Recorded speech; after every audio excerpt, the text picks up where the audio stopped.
అడుగు సార్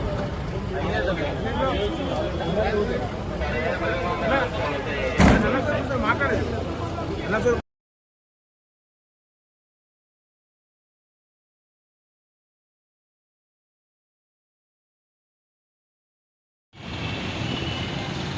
ఇంకోసారి అన్న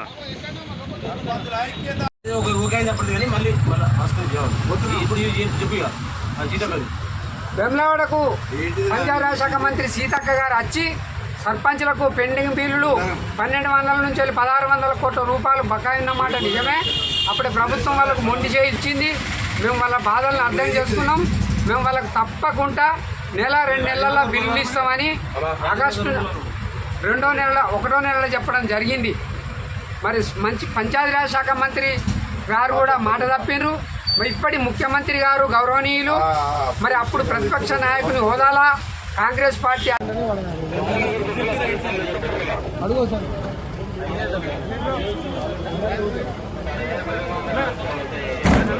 మాట్లాడేది